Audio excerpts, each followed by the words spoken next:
ప్రస్తుతం మనతో పాటు సుదర్శన్ గారు ఉన్నారు. కాంగ్రెస్ పార్టీ సీనియర్ నాయకులు. సుదర్శన్ గారు, మీ ఊర్లో ఈరోజు ఒక ఇందిరమ్మ ఇల్లు కంప్లీట్ కావడం, తర్వాత గృహప్రవేశం కూడా జరగడం, ఎమ్మెల్యే గారు రావడం ఏ విధంగా అనిపిస్తుంది? మాకు చాలా సంతోషమైన విషయం ఇది. ఎందుకంటే గతంలో ఒక 12 నెలల కింద నీకు ఒక విషయం చెప్పిన, మీరే నాతో ఇంటర్వ్యూ చేసేది. ఆ రోజే చెప్పిన, నేనేం చెప్పినా, మాకు ఇండ్లు ఇస్తాడు, రేషన్ కార్డులు ఇస్తాడు, మా ఊరును ఒక అభివృద్ధి దిశలో తీసుకుపోతాడు మా ఎమ్మెల్యే గారు అని నీకు చెప్పినా లేదా రాజుగారిని అని చెప్పినా? ఏమన్నా మాట తప్పినామా? తప్పలేదు. ఇదే ఊర్లో వచ్చి ఇంటర్వ్యూ చేసినావు నువ్వు. నీకు ఆ రోజు అదే సమాధానం చెప్తున్నా, ఈ రోజు కూడా అదే చెప్తున్నా. ఏంటంటే, మాట ఇస్తే వెనక కోడు అని చెప్పిన నీకు ఆ రోజు. మాట ఇచ్చిండో ముందరకు పోతున్నాం. ఇది ఒకటే కాదు, అన్నీ ఏదున్నా కూడా ఊర్లో ఈ ఫస్ట్ వచ్చిన ఇండ్లే కాదు, సెకండ్ విడత మళ్ళీ స్టార్ట్ అయింది ఇప్పుడు ఇందిరమ్మ ఇండ్లు.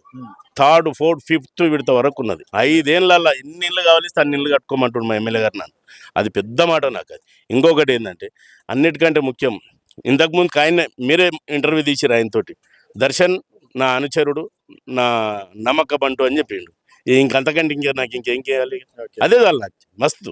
అది ఏదన్నా ఆయన ఏం చేయమంటే అదే మొదలుపోతుంది. చాలా అది నీకు ఆ రోజే చెప్పిన, నేను ఎమ్మెల్యే గారికి నేను ఒక ఇంటి మనిషిని, నేను బంటును అని చెప్పిన. మతుందా? ఈ రోజు కూడా ఏమన్నా తప్పిండా? తప్పలే కదా. ఆ రోజు ఇల్లు గృహప్రవేశం ఫస్ట్ మనమే చేస్తామని చెప్పినాం, ఈ రోజు మనమే చేసినాం. డివిజన్ మొత్తం రంగారెడ్డి డిస్టిక్ లోనే, నియోజకవర్గంలోనే ఫస్ట్ ఇల్లు మాదే. ఆజిపల్లినే గృహప్రవేశం చేయడం జరిగింది. ఎంత పెద్ద మాట ఇది. సో ఆయనకి ఎప్పుడు నమ్మిన బంటుగా అంతే. ఆయన కూడా మిమ్మల్ని ఏది ఉన్నా చూసుకుంటాడు. మిమ్మల్ని చూసుకుంటాడు.